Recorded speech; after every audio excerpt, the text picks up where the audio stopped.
Welcome to another episode of Brennan Tassif is your ex-drinking buddy. I'm your host, Brennan Tassif. Normally with the format of the show, I can rant and rave about certain topics, politics or sports or stuff like that. But every once in a while, more often than not, hopefully, I'm going to have a guest on.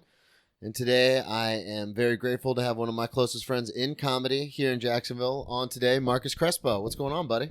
Nothing much, baby. Nothing much. Hey. Living life. So, plug everything you want to plug up top. What's social media, all that kind of stuff? Okay. Yeah. Oh, hey, actually, usually when they ask me to plug stuff, I'm like, but I actually, I got my. No, it just feels weird. But I got social media. I'm on Instagram, Marcus Crespo Besto.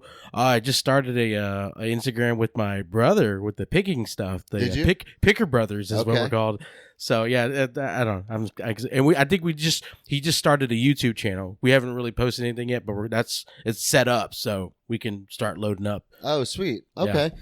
Well, for anybody who doesn't know, Marcus Crespo is one of the best comedians working today. I've known you for on and off now for about 4 years. Yeah. I met you right before you moved to Orlando, in Jacksonville, like in 2013. Oh, then you known me longer than 4 years. Oh, yeah. That's 7 years now. Yeah. But then I took like 2 years off of everything. And then you moved to Orlando. Yeah.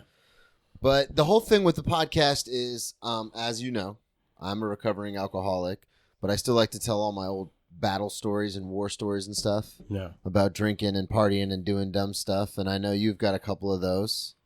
Yeah. Oh, you know, weird thing is I used to never have any personal ones. It was always like somebody else got drunk. Well, because you worked I'm sure you've seen, even when because you worked mall security for a long time. I worked mall security and then I worked Disney security. So did you see a lot of like fucked up people doing that? Oh God, yeah, dude. Yeah. Do they sell booze at Disney? Because every time that I went, I wasn't drinking. Yeah, now they do. Now they do at even in the parks now. They got because before it was just. It was like a dry. It was dry it was in the parks. Like the Disney Springs, you could get it, but you couldn't get it in the park. And in Epcot, they had food and wine. Yeah, I remember Epcot. Yeah, but then they started serving alcohol, like beer and stuff in like the parks. Yeah, and I think now they got like cocktails and stuff at certain restaurants. That's gotta be dangerous though, with all those kids running around and stuff. It's because the thing is, it's a weird mix. It's a dangerous mix. I mean, there's some pretty, especially at Epcot, because Epcot was for the longest was the only park of the four that served alcohol in the park. And man, we had some stories, man. Well, because I remember when I was drinking, I would go so far out of my way to like keep drinking. Does that make sense? So like if I like when my ex-fiance and I would go to Disney because we were annual pass holders, and like if I was drinking at the time and we went to like Epcot, I would like just live on those $12 beers, and I didn't even drink beer, but I was like, no, we can't. Let's not do anything. Let's just sit here in the bar and drink. So I imagine that is it kind of like the same concept of like I'm not an alcoholic, but I'm a chubby guy and I can eat.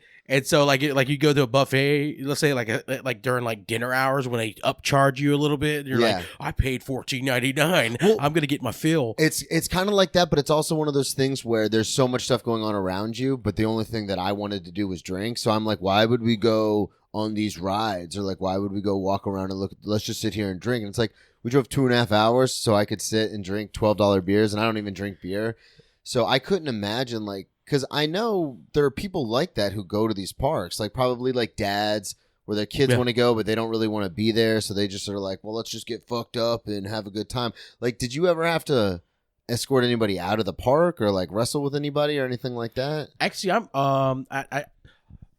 I'm one of the few people during my time that actually got physical with somebody. Yeah. Because it's not typically allowed. It's like, it's a no-no. Normally, under most circumstances, you get physical with someone, you're gone. That's your walking papers. Okay. But this guy was on PCP or something.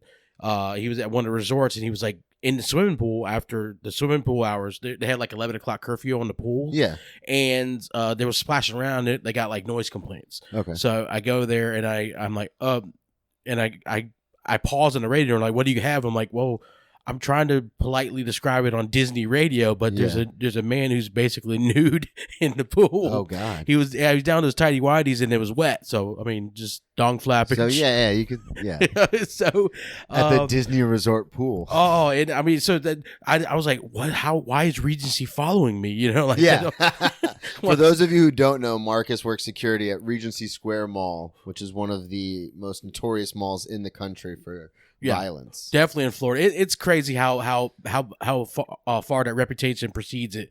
I've done shows in South Carolina, and I go, I used to work at a mall called Regency Square Mall, and they're like, people are like, yeah. I'm like, I've done shows with you where you get full on like minute long applause breaks for that. Yeah, when you mention Regency because it's so notorious, so weird. I've gotten out of a couple tickets, like speeding tickets. Really? Yeah, I was on the way home at one time, and a cop stopped me.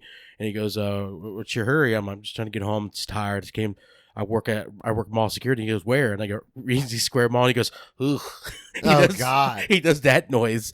But so this guy, he's in the pool. He's like, he's on something. He's definitely on something. And I'm like, what do you want me to do? What do you want me to, And they're like, well, we're going to send someone to assist, And I was like, we're just going to stand there and look at a guy. We're not supposed to put our hands on a guy. Yeah, because you're not, like, that's the company policy is to not touch him. Yeah, so, like, we're like, sir, can you please get out of the pool? And he's like, whatever. He's just like... Just incoherent, just kind of yelling and screaming. And then, apparently, a supervisor comes out, and he looked like a cop. The way he was wearing, he looked like a detective or something. Yeah, and it freaked the guy out, and he like hopped the fence, and he's like running around and stuff. And he's running towards this little river. It's called like the Sascagula Waterway. It connects that resort to Disney Springs. Okay. And it's loaded. Is that like where you could take the ferry and stuff? Oh, okay. But this is even before that incident with the gator and the kid. Yeah.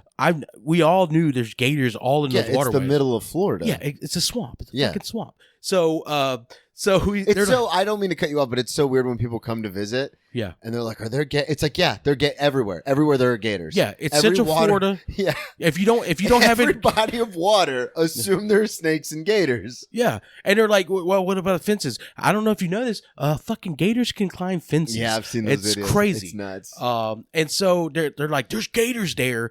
I mean, we got reports of it tonight. And they're like, don't let them get in the waterway. And I'm like, what do you want me to do? Do what you must. And I was like, yeah.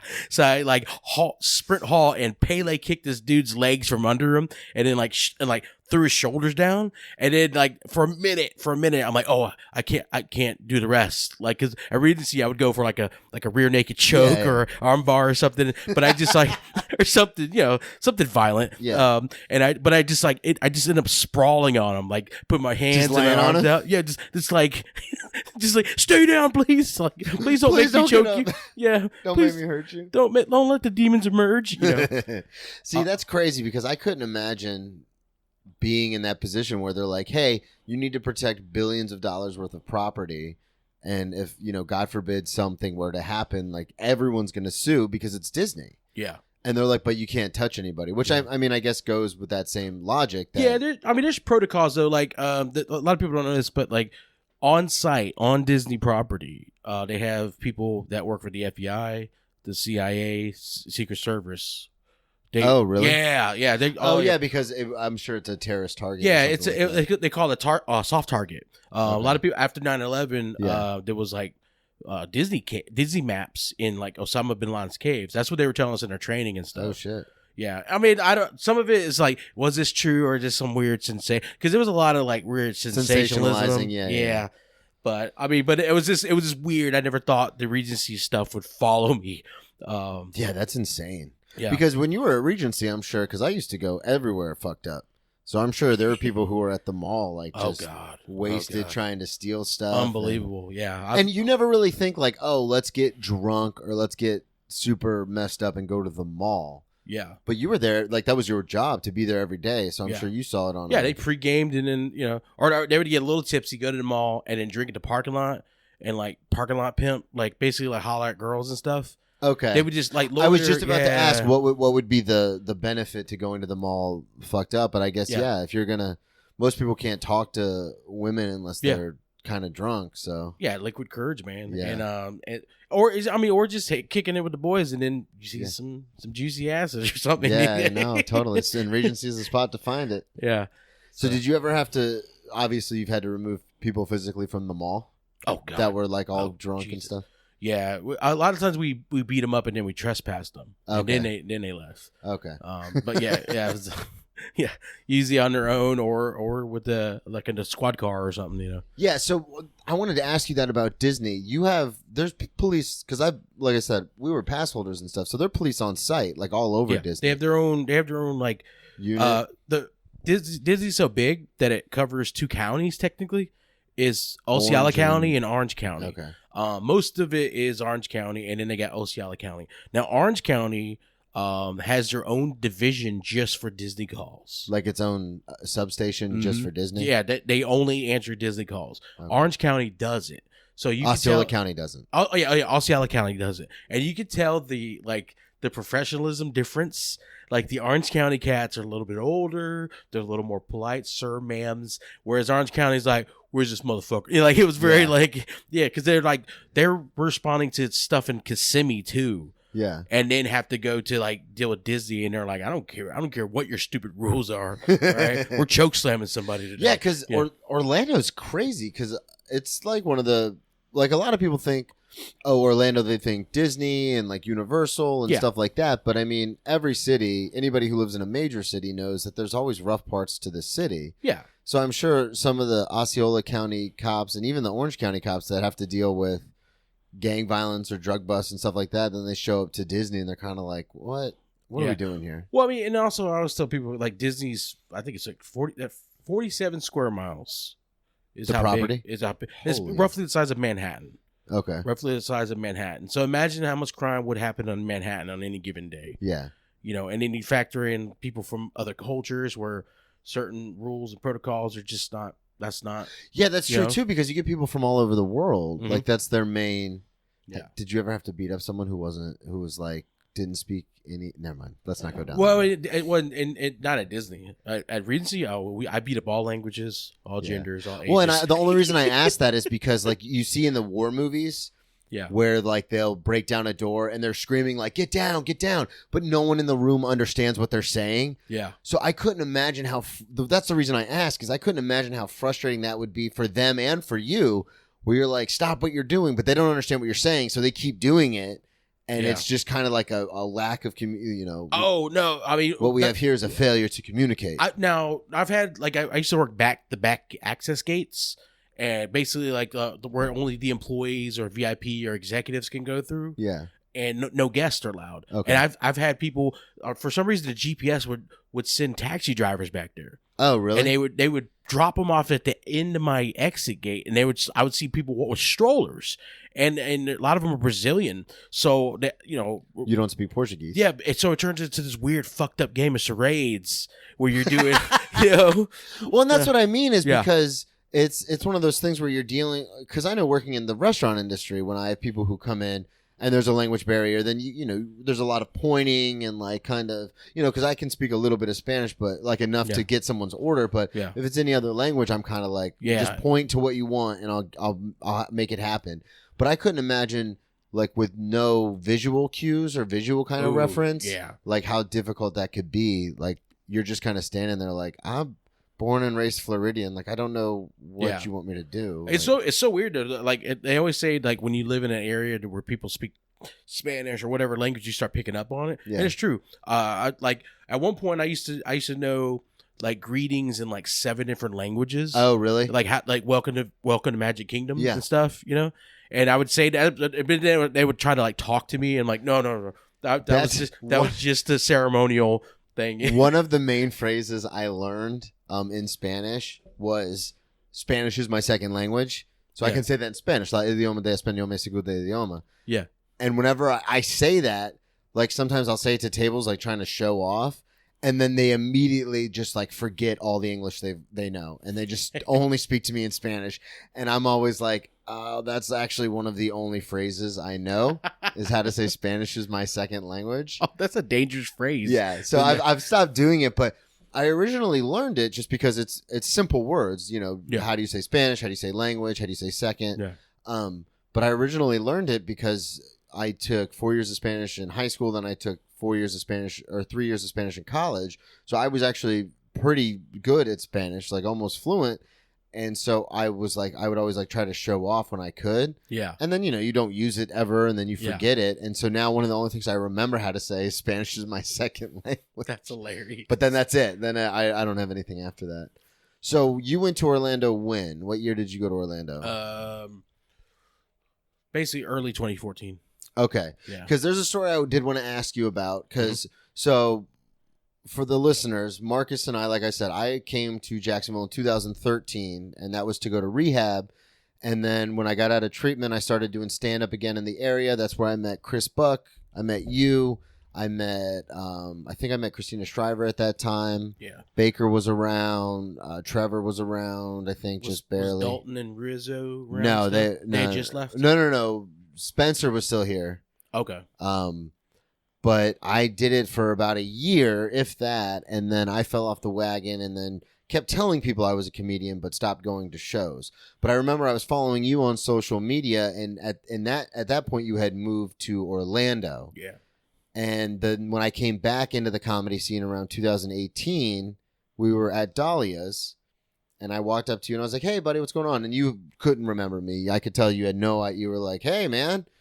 And then I dropped the whole, like, "How was Orlando?" And you were like, "Oh, yeah, I'm back. It was good." And then you were like, "Oh, so I know this person from before." And I had mentioned to you, I was like, "Yeah, I saw that picture of you with Bert Kreischer on his social media." And then you had said something about... he posted that on his? Yeah, remember I told you... I didn't remember that. I was going through his stories. This was years ago, but I was going through his stories, and there's a picture of him, like, shirtless at a party, and you were in the background. And I brought that up to you, and you said it was some sort of radio party or something? Yeah, it was a radio thing for 104.1 Monsters in the Morning. Okay, and that's a big station in Orlando. Yeah, it's one of the bigger morning stations. And what the main guy in there is a guy named Russ Rollins, and he has a wrestling background. I think at one point he's wrestled for TNA for a little bit, okay, or something like a crossover thing. There's a lot of wrestlers. Sidebar, but there's a lot of wrestlers that live in Florida. Oh yeah, absolutely. At Tampa and Daytona.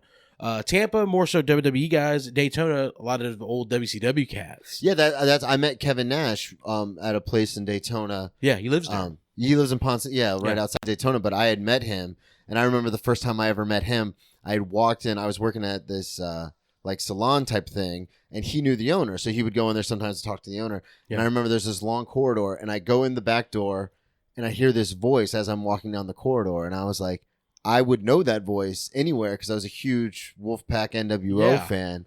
And then I turn the corner, and it's fucking big, sexy Kevin Nash sitting in one of the salon chairs, like just talking with the owner of the salon. And I was like, "What salon was it? Do you know?" It was called Sunmaster, so they did like tanning hair and nails and stuff. No, the reason why I asked is, Casey Crawford, his mom runs the salon. Oh, really? Yeah, Casey used to do Kevin Nash's hair. Oh, really? Or his mom did it. Oh, sweet. Yeah, so I didn't know if it was the same. Well, no, he came in there just to kind of talk to the owner because he worked out at a bodybuilding gym literally across the street. And in downtown Daytona, the streets are real small. Yeah. So he literally park his Mustang, go in and work out, and then come across the street just to say hi to the owner. Nice. And I remember I saw him, and I was like, because I was like 18 at the time, and I just remember looking at him, and I went like, "You're Kevin Nash." And he was like, "Yeah, I know." And I was like, "You're big sexy Kevin Nash."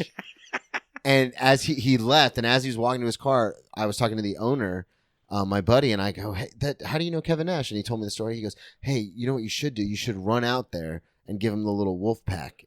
Oh my God. And I was like, "I'm not going to run out in the middle of the street and give him the wolf pack." He goes, "Yeah, you are, because you work for me." Because I was working there at the time. Oh. And he did it because he did it out of love because he knew I wouldn't have the balls to do it unless there was a consequence. Yeah. So I ran out and I go, Kevin. And he turns around and he goes, "What's up, man?" And I went, "Ow!" And he rolled his eyes and just kind of did it back to me. And I walked back into the store and I was like shaking. I was so happy. Dude, that's awesome. Yeah. But so you were in Orlando with Russ. Would you say Russ Robinson? Russ Rollins is the main guy on Monsters in the Morning. He's good friends with Hulk Hogan. Okay. So I had this friend named Ron. I kind of liked her, but like she was like a queen of like random plans, and I was just like, I was on my big like, if someone tells me to do it, I got to do it kick. Remember I was talking about that? But when Yes Man came out and everybody was like, we'll just say yes to everything. Yeah, dude. The 2017 version. So, and every random plan I had done with her, it was like, I just had so much fun. So I forgot what we did. Like, I went to a dentist appointment with her, and then we went to dinner, and apparently she knew all these guys that ran restaurants, so we just like had cool. lunch for free and stuff. And then we ended up going back to her place, whatever, and like hanging out and stuff. And then she goes, "Hey, we're gonna do something. We're gonna go to a pool party in the morning." I'm like, "Who does pool parties in the morning?" Yeah, out of context, that seems incredibly odd. Yeah, and I was like, you know what? I'm having a lot of fun just doing these random plans with her. So yeah, so we like wake up super early and we get there, and there's already a bunch of people there, and then they got to do the radio broadcast because they start like at 6:30. Yeah. And I'm like, what's going on? And here's the weirdest thing though. At this point, a lot of people had seen me do comedy shows. I hosted a lot at the Improv, and so people were making a big ruckus about me showing up. It was really weird. Awesome. And then I look, I'm like, is that Hulk Hogan and Jimmy Hart on the? And then Bert Kreischer's just chilling. Ross Padgett did a set, bombed. Really? He bombed, but then he addressed how bad he was bombing and then won him back. Yeah. He's so charismatic, dude. But he was tanking it. It was funny watching Hogan just be absolutely bored. That's awesome. Yeah, and at one point, Bert Kreischer just took his shirt off, and then they're like, "Take your shirt off," and I took my shirt off, and I have a picture. It's on it's deep in my Instagram. Yeah. It's like me, Bert Kreischer, and some other random chubby dude. And then I actually was gonna go hang out with him. He wanted me to go with him and a couple other guys to go hang out at Hooters, but I had drove with the Rhonda girl, your friend. Yeah. Yeah, and like part of me is like, I should have hung out with Bert Kreischer. That probably would have been.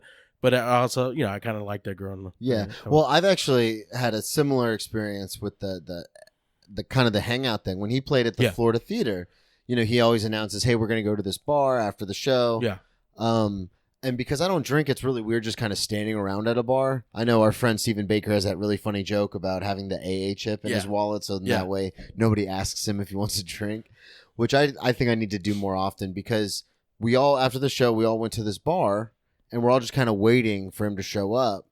Now, I've been doing comedy on and off for 10 years now. You've been doing comedy over a decade. Yeah. And you know, it's one of those things where when you get done with a show, there's a lot of stuff that you kind of do before you leave. Yeah. Because we've been at shows before together that we've been on, and the show might end at 10, but we're not getting out of there till almost midnight because, all the comics are talking to each other. We're kind of like shooting the shit and talking about bits and punching up jokes. And by the time we turn around to actually leave, it's like midnight. Yeah, and depending on the show, getting paid too. Yeah. God, that's the worst. Yeah. Is waiting for them to, oh, God. Yeah. But, So it was the end of the Florida Theater show, and I had to be up super early for work the next day because I was working at my day job at the breakfast restaurant. And I remember we went to the bar, and we literally stood, because the bar's packed now because everyone from the Florida Theater came over. Yeah.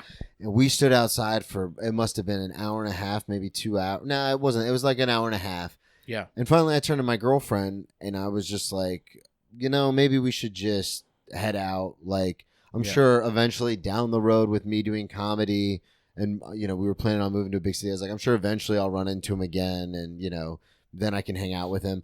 And so we left. And then I see all these posts, because, I ran into a few friends of ours there. Then I see all these posts of them with, like, Bert, like, hanging out till, like, 3 in the morning. And I was like, son of a bitch. Yeah, dude. I should have stayed. Yeah, it's one of those things, because, like, honestly, that's what caused me to get fired from Disney, was, like, just burning the candle both ends, that type of thing. But looking back, like, so many cool memories. Like, there was like the times hanging out with like Brian Posehn until the wee hours of the night, and Kyle Kinane, and all these different guys, and then all the dudes from the Improv, hanging out. Yeah, because you were hosting at the Improv for a while. Yeah, right? I had almost, I would say like a residency, but I was a very reliable host for them, and I lived in the city at the time, so it was a lot easier. And man, it was cool, man. I never had a bad experience. Like some people have like bad host experience with like a diva comic or something. I never did. That's I got awesome, super lucky.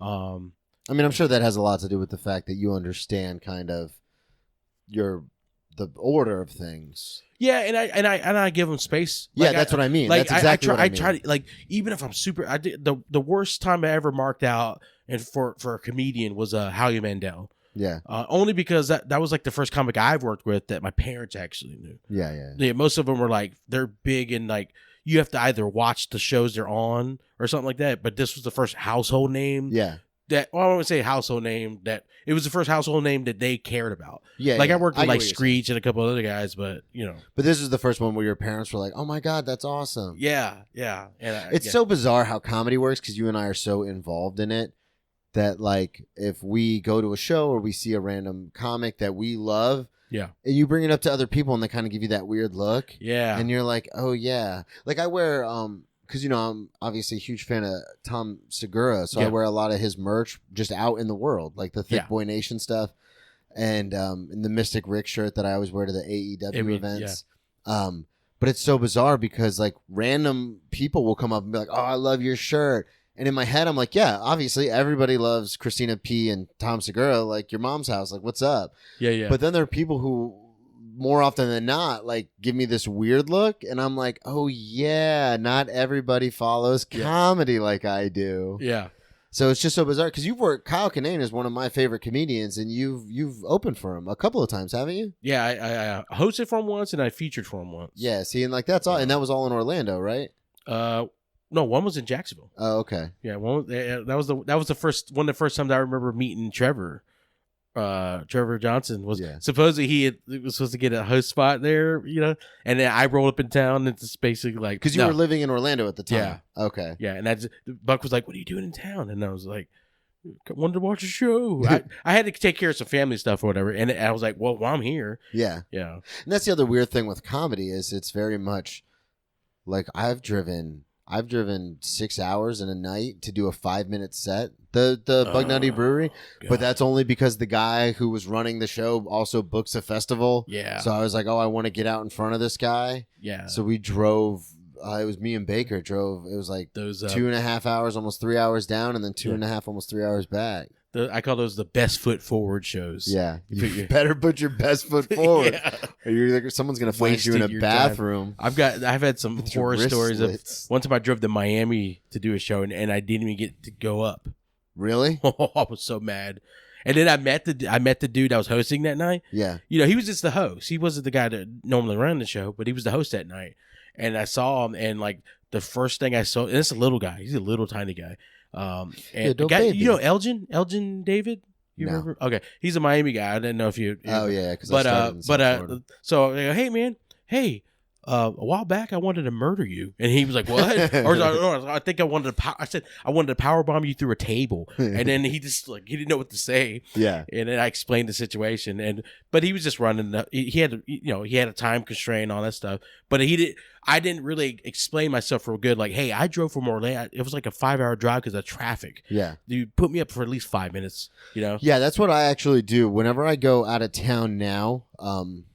I do that weird social media stalk where I'll find the person hosting the show and then I'll see if we have like any mutual friends on Facebook or see who follows them on Instagram. And then I told you about this, but when I went to Orlando, there's a very funny comedian out there, Kermit Gonzalez, and I went to the show and I was like, hey man, I'm friends with Marcus Crespo. He told me to talk to you if I'm ever in the area, and I drove from Jacksonville. And as soon as I dropped your name, he was just like, yeah, cool, man. You'll go up 8th. All right. And I was like, all right, sweet. Yeah. Because I've had that happen too, where you go just to go to, like, especially when I was first getting back into comedy in 2018, where you'd kind of show up and just sit in the corner and you didn't really want to bother anybody. And you feel like you're intruding and stuff. Yeah. Well, it's weird too, because like when I did the show in Dayton, I didn't know any of the comics. And, you know, it's weird that we do comedy because in our natural environment, we're not very extroverted people. No. Like when I go to the gym, I've got my headphones in and my hoodie up. Like I don't talk to anybody. Yeah. But you know, when I'm at work, because I work in a restaurant, or when I'm on stage, it's a different muscle. And I know you're the same way because I've been out with you before, and you don't really approach anybody or kind of talk to anybody like me. Like unless you know them, it's kind of just like Now I used to be on all the time. I used to be that guy. Oh, really? But the thing was that was before I became a professional that guy. You know what I mean? Yeah. Like so I learned to tone it down. Plus I've learned like people they generally it's one thing if you're doing a sketch or you're doing something where it requires you to be over with an extra or whatever. But if you're just kicking it with the boys or talking shop, just calm down, man. Just be chill. You know, yeah, see, and I'm in that mode now because I remember when I was younger, I was like kind of on all the time because I loved the attention. Yeah. But now that, you know, before the pandemic, obviously we were on stage 3, 4, 5 times a week, and you're just kind of like, all right, I'm good. Like, I don't want to have to do this all the time. Yeah. And it's weird because we did that show in Gainesville that you brought me to, and after the show, there were those people that wanted to talk to us after. Oh, yeah. And it's always the same, like 7 questions. And I love talking to people after the show. Yeah. But because I love to talk about comedy. Yeah. But it's so bizarre because after like the same 7 questions, I'm just kind of like, okay. Yeah. Like now we're just going to stand here in awkward silence. Yeah. It just feels like a movie star on a press junket for their new movie release. Yeah. Where they get asked the same stuff. They're like over and over. Yeah. And over. And now I understand it. I understand those like clips where you see the actors be real sarcastic with interviewers. Yeah. Well, I get it. When someone asks you for the like 7th time or 8th time in a night, where do you come up with your material? You're just kind of like, did you not listen? Like they're stories. Or you answer in a way that's fun for you and not for them, you know? Then they get mad. Yeah, yeah. They get really mad. Well, you and I, because we both tell a lot of stories on stage, and I know that's not how you started. You started as a one-liner comedian. A dry-ass one-liner comic. Yeah. All my energy just wasted on dry-ass one-liners. For those of you who don't know, Marcus Crespo is very similar to me in the energy and intensity that he brings on stage. Yeah. So imagine that not happening at all.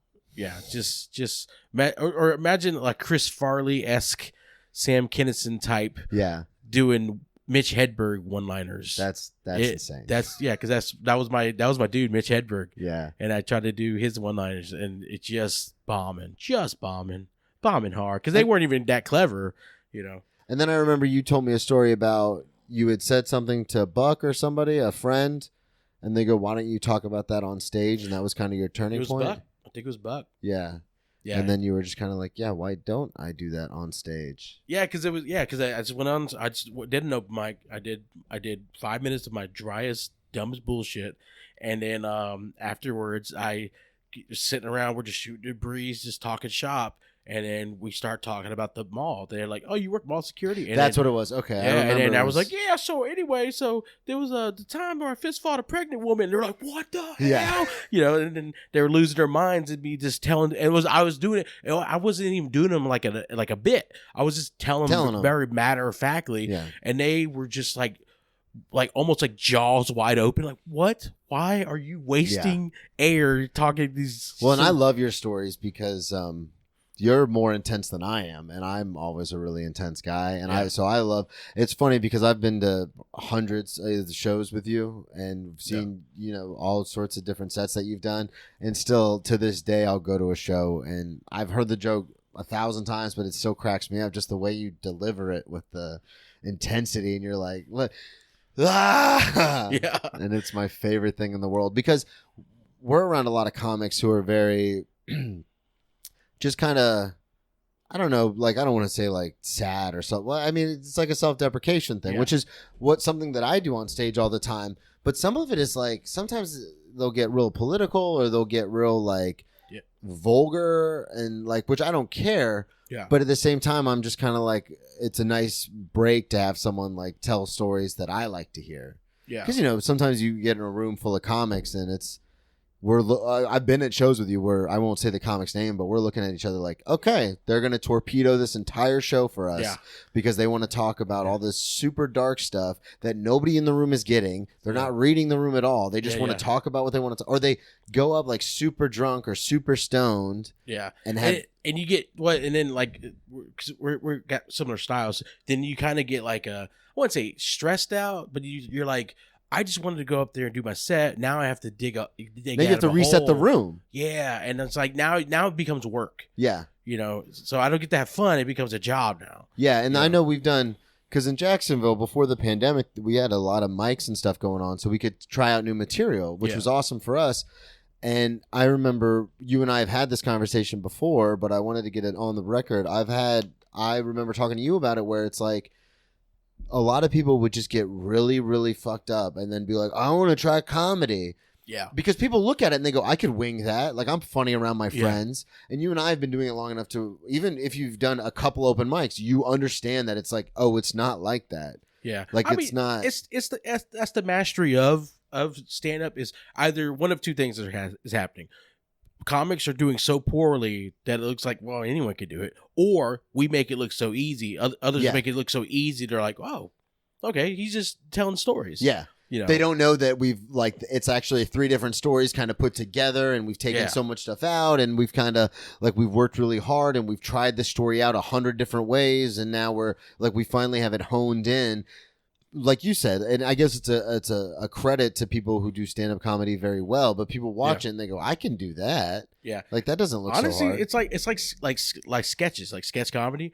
Like I just went to Orlando and I did help film a bunch of sketches with Kermit and Jake, Rika, and Sean Felipe and a couple other cats. And then I saw I got to see Ben Brannard, who's been blowing up on TikTok and stuff. And I didn't realize the meticulousness of his little videos. Like some of you can feel how you want to about the jokes and the stuff like that, but the editing and everything it's unbelievable how meticulous this kid is. Yeah. So for those of you who don't know, we're talking about Ben Brannard, who does The Table on Instagram and TikTok, where he plays the personification of different states. Yeah. And he just basically has a round table discussion. And you can tell when you watch it because there's a lot of cuts and the editing and the timing and all that. Yeah. Because he does it all by himself. Yeah. Well, I think now lately he's been because he's on Patreon. He's killing it on Patreon. Yeah. It's a big dick move. He puts the number that people are contributing like right there on the front page. Oh really? Yeah, yeah. So you can see exactly how much money he's making. Yeah, he's killing it. I looked him up and I was like, dang man, okay. I mean, it's not like some of these people that make like $10,000 a month, but still, it's not far from that number. Yeah, dude. It's but he because all these people contribute they contribute jerseys and stuff, and they give him recipes and stuff so he can include them in there. And like, for example, he when he films like even like pauses, like, you know, because like let's say how we're talking, how fluid it is. Well, imagine if it was just you in here trying to talk to me, you pretending you're me.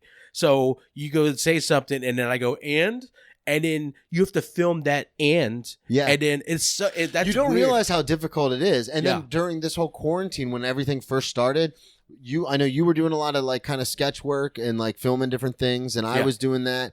I did like 2 or 3 of them, and I was like, this is too much fucking work. Yeah. Like, I want a microphone and I want a PA system and I want to tell jokes. I want to tell stories. Yeah. I don't like this, like, because like you said, even that one little that's, it feels weird. You got to film yourself, then you got to film the and then you got to cut it together, and then and then it's got to be seamless, and then oh god, it's just, and I my hat's off to him, because we've talked about this before during the quarantine, like what other comics and people have been doing, and there's a couple that there's another Orlando guy I know. I don't know if you met him, a guy named Jeff Wright. He's now a writer for Seth Meyers. Oh really? Yeah, he was doing pretty well on TikTok before, and then the lockdown happened, and then some of his TikToks, what they do, where they people synco, like they basically like it's your sketches, your words, but they're like mouthing to it. Yeah, well, it was J-Lo and Alex Rodriguez mouthing over to his sketch. Get out of here! No,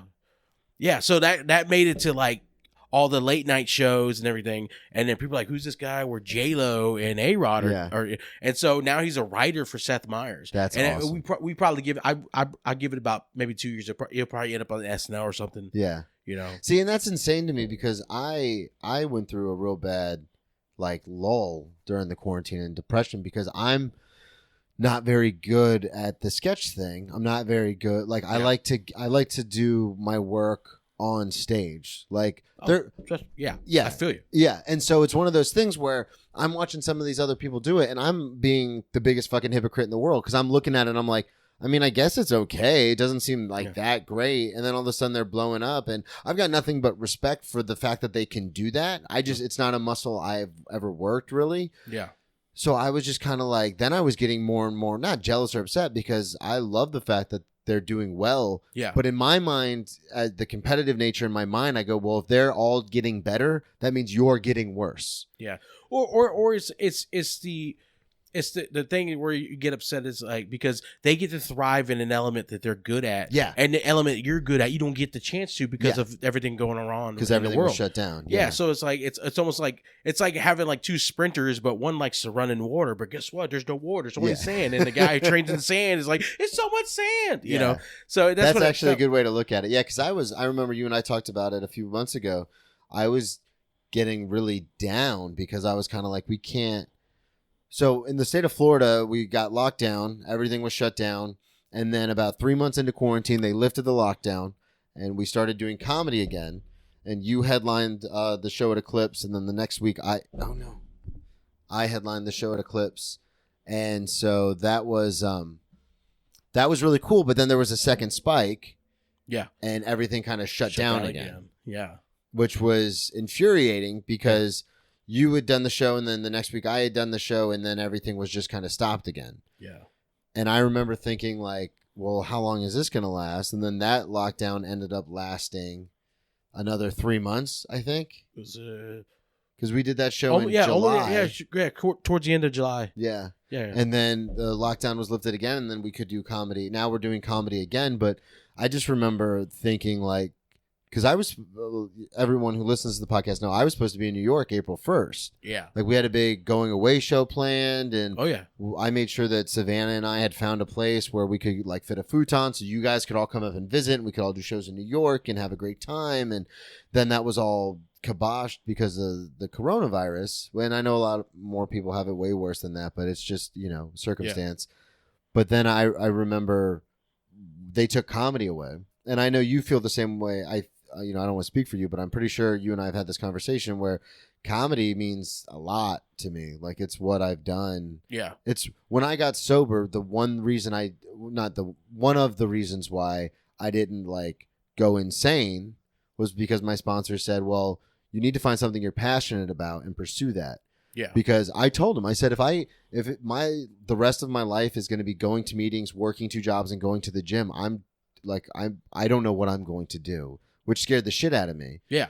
And he goes, well, don't you love comedy? And I said, yeah, but at this point I hadn't done comedy in almost 3 years. Yeah. And he said, well, get back into that. And so comedy was a big catalyst for me kind of keeping my life on track.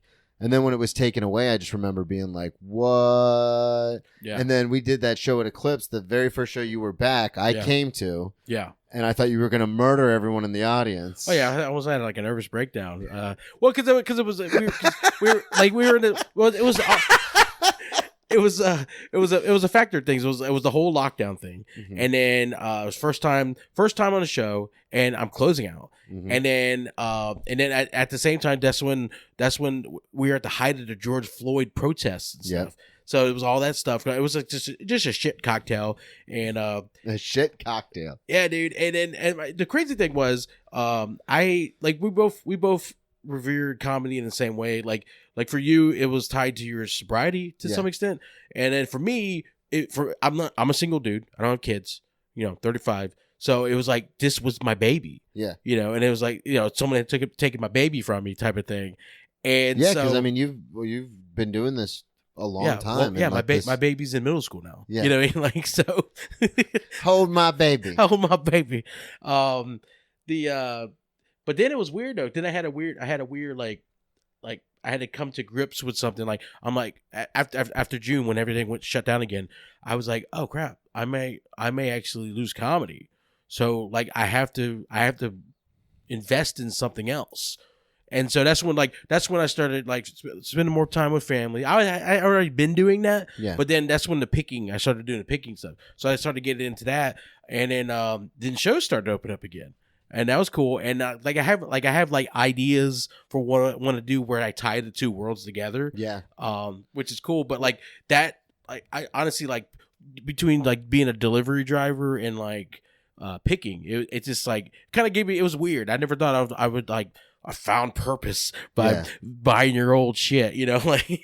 But I mean, you came up with. I mean, I've seen you on stage because, full disclosure, at that Eclipse show, like you said, you had kind of a nervous breakdown a mental breakdown on stage where you were. Because, like you said, we hadn't done comedy in months. There was the height of the protests. There were riots, and a lot of people were really upset. And then you put it perfectly when you got on stage. You said something to the effect of, "What do you want me to do? Come up here and talk about how I have no neck? Who the fuck cares?" Which actually summed it up perfectly. It's like, why am I going to come up here and do these like jokes and tell these like fun stories to make you laugh when the world is burning all around us? And then Marcus, I was laughing because I love to watch Marcus in his real moments. I think the only people who were laughing were like you and Will and like was Baker there? Was Stephen Baker there? No, he wasn't at that one. Okay, there was a couple other comics, but that was it. Everyone else was like, we are horrified right now. Well, just so everyone knows, I was I always try and sit like in the audience so I can actually pay attention, and I was laughing to the point where Marcus pointed me out to the rest of the crowd and said, "Look at him, he's laughing, and he could choke fucking kill all of you." To the audience. That was a very aggressive set. Yeah, it was fun though. But it was a lot of fun. Yeah. But working on a lot of demons, dude. You've had I've seen your set since then, and the delivery stuff and some of the picking stuff is hilarious. Like the stories you tell about, you know, I know where you live and like that kind of like in the you know, the PPE and all that kind of stuff. Like and that's all came out of what's happening.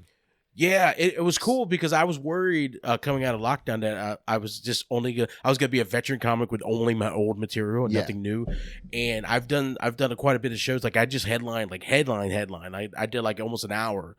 Oh, awesome. Yeah, and it was like there was some stuff I didn't do. And I was reading the crowd. They told me I can go 45 plus. Yeah. And I did 45, and then I could see the crowd was getting a little tuckered out because they had like 3 guest spots or something like that. Oh man. Yeah, it is what it is. And so I went up there, but I didn't realize looking back at my notes how much new stuff I have. Yeah. I got a new variation. I got a new addition to my uncle stuff. I worked on some actual picking jokes, like jokes about picking, the DoorDash stuff, the stuff about missing boobs during the lockdown. Yeah. And I was like, oh, that's like almost 15 minutes of new stuff that I have in my set. And I was like, damn, that's awesome. So that was like reassuring for me. Yeah. And it's weird too, because when I went up, in the middle of the pandemic, I went up to Dayton to do the show. Yeah. And I did exactly what you were talking about. I was someone who had been in comedy, but only had old material. Yeah. And I did the old material, and I talked about it on the podcast, I think 2 weeks ago, and I bombed. It was horrific. And I even texted you, and I was like, I want to quit comedy. Yeah, yeah. And you're like, you'll get him next time, champ. Get him next time, champ. But that's also a callback. Marcus has a joke. And then I did Veterans. I did like a 20-minute set at Veterans, I think a week or 2 ago. And I was like, after what happened at Dayton, I'm just going to do new material. Like, I'm just going to do stuff I've written during the lockdown. And if it doesn't go well, it doesn't go well. They can't hurt me because I just bombed in front of my family. Like Bernie Mac says, like, I'm not fucking scared of you. Yeah. And so I went out there and I did the new stuff. And most of it worked. I mean, you were at the show. A lot of it worked. Yeah. Even the stuff that I thought was going to be too intense. Yeah. About, you know, yeah, that was actually really cool to see because like you were very sure that you were going to eat a dick. Yeah, and, I even said I said to you before the show, I said I don't care. I'm going to bomb, and I do not care. I'm trying all this new material, and it actually went really well. You know, I didn't knock the crowd out, but it was the first time I had said any of it on stage. You didn't bomb by any means or even come close to it. So like I was like, oh fuck it, dude. You know? And so that was kind of a win, but I just remember thinking like, oh, so we were still, because all the new stuff you had written and then I had written some new stuff. I was like, oh, so even though we weren't like, you know, getting hundreds of thousands of followers on Instagram and TikTok and all that kind of stuff, we were still working. Yeah. It's just a different, like you said, it's a different, it's a different Our kind process of thing. doesn't have the same payout. Yeah. That's literally I think the monetary payout. That's very true. I don't know, man. I think I've only done one show where I didn't get paid. So of all the shows I've done. Oh, that's awesome. Yeah. Since you've been back? Yeah. And what's awesome. cool is because I don't know where your your listeners are based out of, but like in Florida, we're at phase 3, which is like basically everything's kind of open right now. But before that, when I first started doing shows, we were still into phase 1, going into phase 2, and there's still, even with phase 3, there's still a lot of like veteran comedians that don't want no part of any shows, because they're old and they're immune compromised or whatever the case, or they live with people who are. And so a lot of the bookers were looking at veteran comics, comics that were rocketing on the scene before lockdown. Yeah. And like, they're basically like, well, this person doesn't want to do it. This one, Crespo's back at it and stuff. And so shows just started getting thrown at me again. It was weird. Yeah. And that's awesome because, anybody listening who, follows any kind of comedy, you have to realize that comedy is a lot like the wrestling scene, where there's the big names that everyone's heard of, but then there's independent circuits all over the country. So people can be, professional wrestlers in something you've never heard of in like the middle of Indiana, but they're still professionals. And that's the same kind of thing with comedy, where there's people who can travel and make a living headlining shows at, bars and different clubs and smaller clubs and stuff like that. And they'll never have a Netflix special. No one will ever know who they are, but they make good money just doing that. Yeah. I mean, honestly, going back to wrestling, there's jobbers. There's basically guys who are paid to lose. Yeah. One of the most famous jobbers was a guy named the Brooklyn Brawler. A guy named Steve Lombardi. I think he worked with WWF /WWE for, I'm wanting to say, over 20 years. The average fan doesn't know who he is, but most wrestling fans know who he is. They call him enhancement talent. Yeah. Send him out there. He knows his way around the ring. Make this guy they're trying to push look good, and he loses every night. But he's collected a steady paycheck on WWE's dime for 20 years. He's in the Hall of Fame, I think. Really? They elected him into the Hall of Fame. That's awesome. Like, I'm like, that's the thing. And I was like, the weird compromise, like, do I care about being a big star? I don't know. I don't know if I have big star appeal, just looks and stuff. I gotta be honest with myself. But at the same time, I'm like, I wouldn't mind being the Brooklyn Brawler. Yeah. Just collecting a steady paycheck from comedy. Doing what I love, man. Yeah. Well, and that's the cool thing about it, because the way I always, said it, and I've said this to you before, was that the reason why I do comedy is not to be like famous. Like, I've told Savannah, my girlfriend, this, is that if I can just replace the income I make working at the restaurants with stand-up, I'd be happy. Because I'm the kind of person where I'm like, I have so much to say, and I've kind of been through some shitty situations. Yeah. That if I can make other people laugh about that and see that maybe it's not as bad as they thought it was, or everything's going to work out, that's all I want to do. I just want to show people that it's going to be okay. Like, it doesn't matter what's going on. Like, we'll get through it.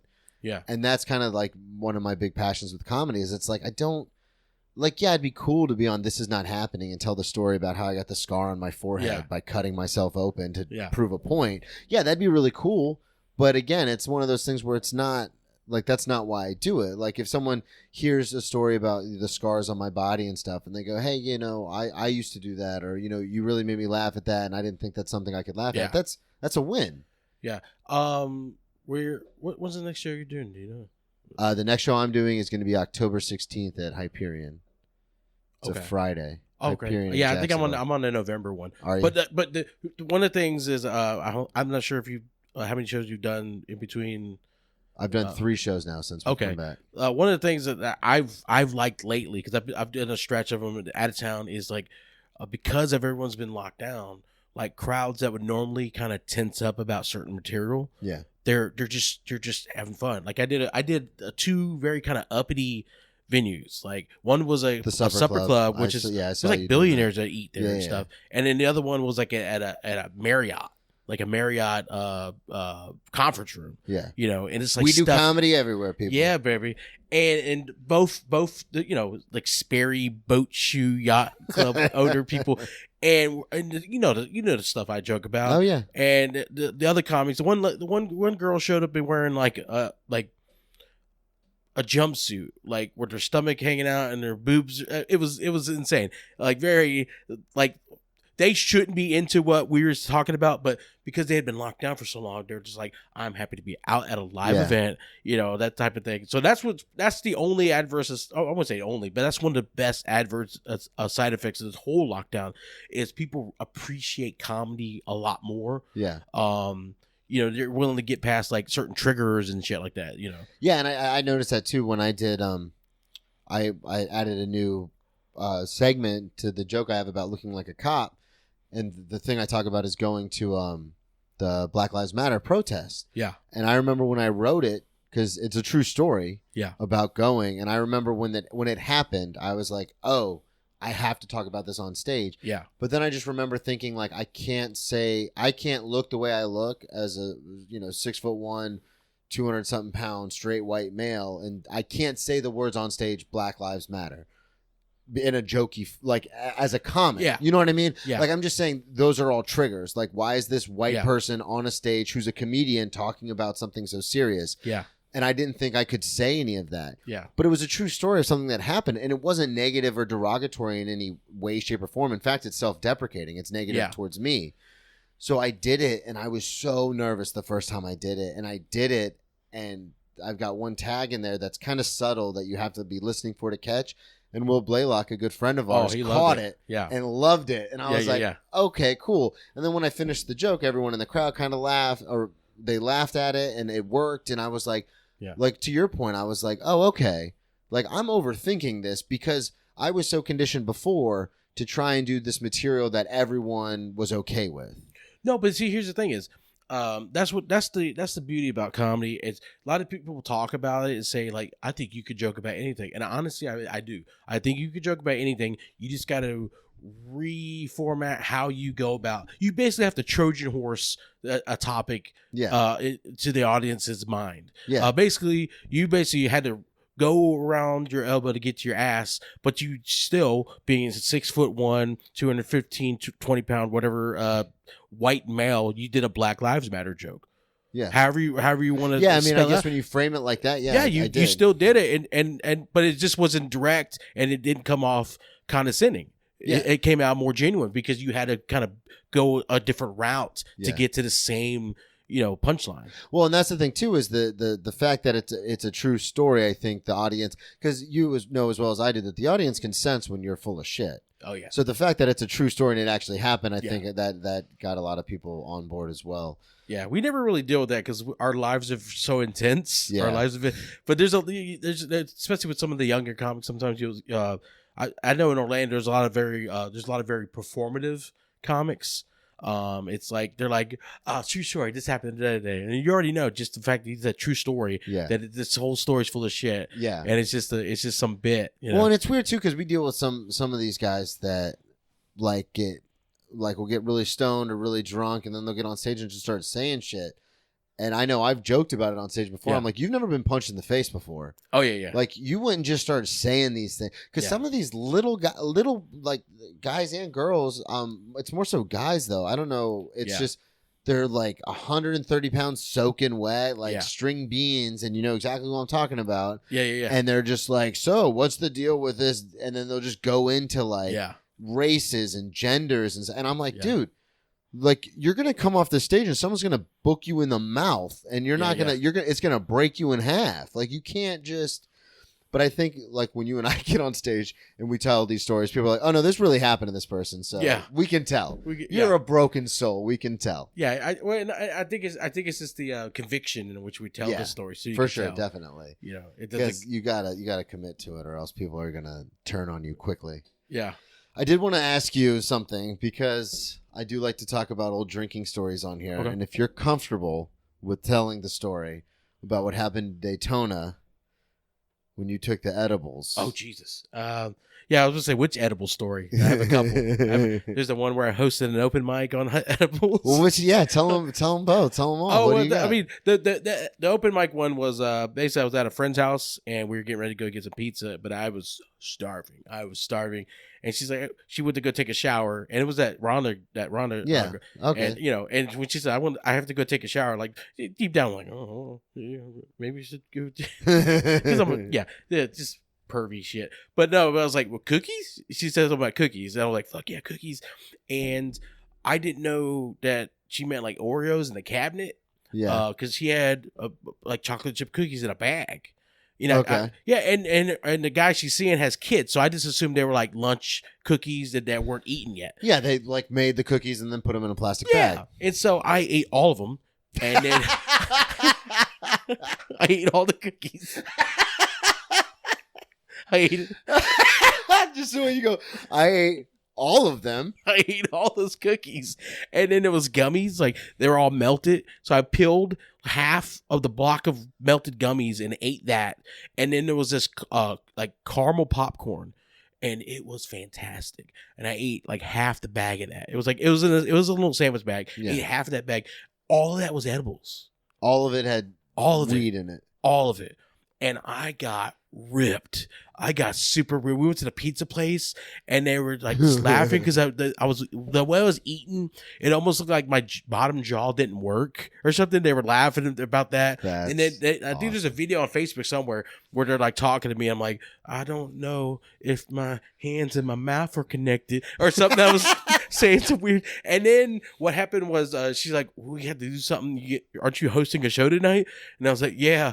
And then I Googled how not to be high no mo. Oh my god! I was literally in my phone as that. Yeah. And apparently, like extreme cold and pain jolts, shocks your nervous system. So it shocks. That's what we're reading.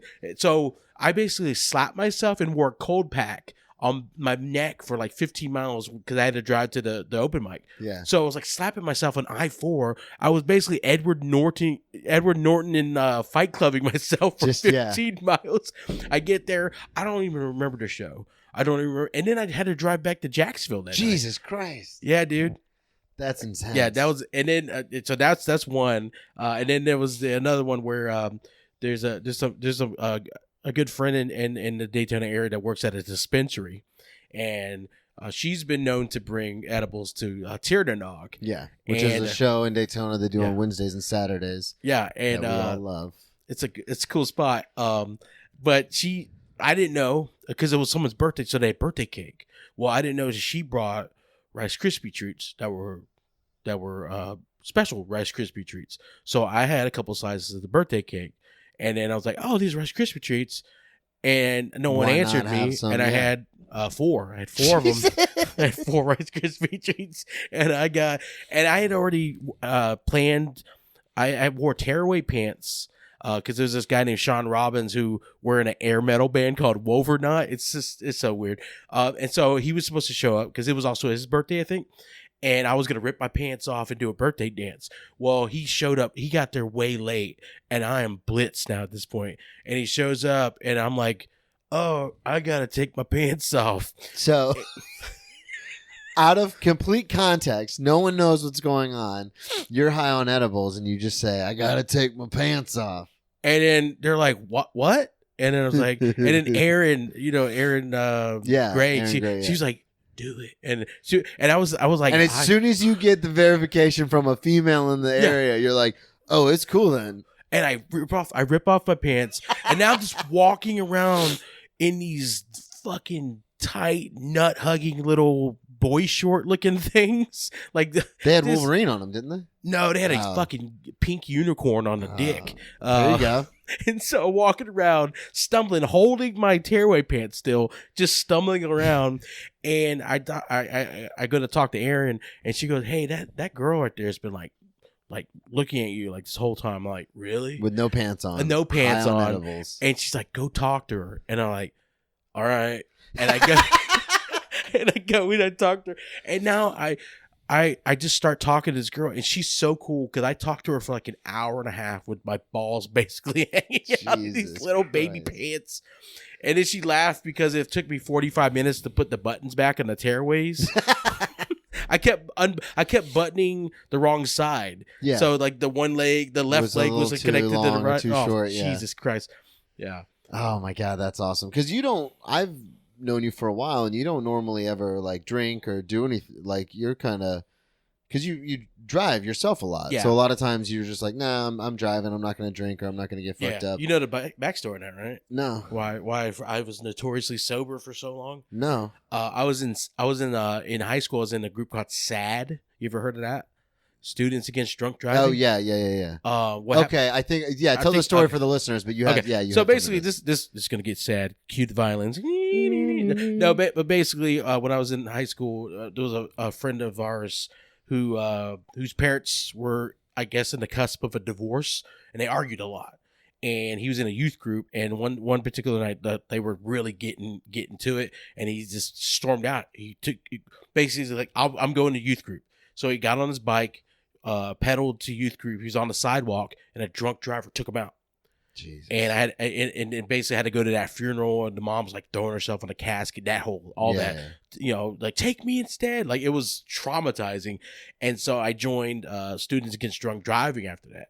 And so I was like that. And I don't know if you ever heard like the reason why they do drugs was you heard about the story about Lynn Bias. Yeah. Where he did cocaine once, supposedly died of a heart attack or some shit. Yeah. So between that, I do host a sports podcast, Marcus. I know who Lynn Bias is.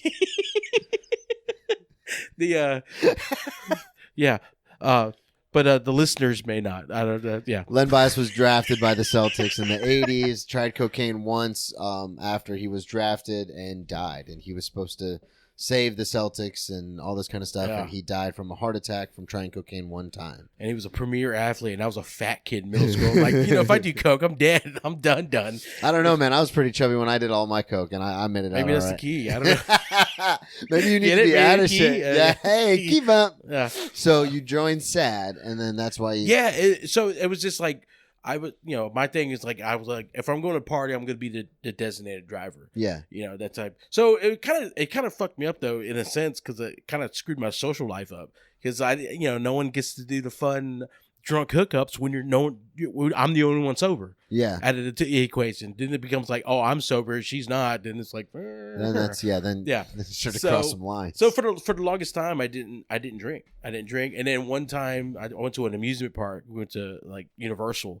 And I had like a mixed cocktail. Yeah. And whatever was in it, react. You know how like some liquor reacts to people certain ways? Yeah. I'm very aware. Tequila makes me want to fight. Well, whatever was in there made me very angry. Yeah. I was not a fun drunk. And so I was like, oh, great. Now I'm an angry, when I drink, I'm an angry person. Angry guy, that's the last thing I need. So I didn't touch this stuff for years. Yeah. And that's because we do a lot of shows together and stuff. And you just never drink, and we never see you drink. And it's weird because there are some comics we're around where they're like housed. You know what I mean? They get there and they'll like pound like 5 beers right when they get there because their girlfriend's going to drive or they're going to Uber. Yeah. Or they'll just be like, whatever, I live right down the street. And to me, it's so bizarre because the comics who I see around me that take it very seriously, you, Buck, Ziola, like I don't ever really see you guys drink ever because we're working.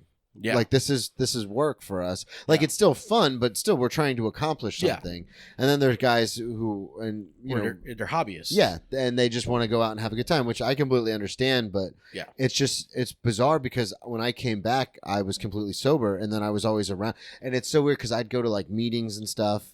I can't really tell you about the meetings cuz they're anonymous, but I would go to other things and people would be like, how do you do shows at bars? And I'm like, you don't understand. Like the people I associate with in comedy in Jacksonville, none of them drink. Yeah. And so it's not really that big of a deal. The Jack scene has always been a notoriously sober scene. Yeah. Which I guess being sober now, I kind of enjoy. But then there have been times, I remember when I relapsed back in like 2013, 14. I was 14 at the time. And I went to a couple of shows before I kind of fell off the map completely. And I would just kind of get hammered, and because I know Dan has openly admitted he's done this too, where we just get wasted and like try and do open mics. Oh, Dirty Dan? Yeah. And didn't we bully him into sobriety one time? I don't know. I'm gonna see if he wants to come on the podcast and talk about it. I don't want to talk about anybody out of school. I just know because the reason I stopped doing, I can only speak for myself. The reason why I stopped doing comedy was because when I lived in Oklahoma City with my cousin and I was doing comedy up there, I was drinking like every day and it was just bad. Yeah. And so when I got here, I was kind of like, I had developed too much of a respect for comedy after doing Yeah. it in South Florida, then Oklahoma, where I was kind of like, I don't want to get on stage and be bad. Yeah. So I just was like, well, I just won't do shows. And I'd Yeah. randomly like text. I told you this. I'd randomly like text Buck at like 2 a.m, like once every 6 months, and be like, I'm ready to get back into comedy. Like wasted out of my mind. And he's like, Yeah. still doing Rain Dogs. Come by Rain Dogs. Yeah. And I just wouldn't show up. But it's really cool because when I came back into the scene, like I said, because you still really, I've only think I've ever seen you have a drink one time, and that was at Will's wedding. Oh yeah. And that's Yeah, the only. it's there's so few far between.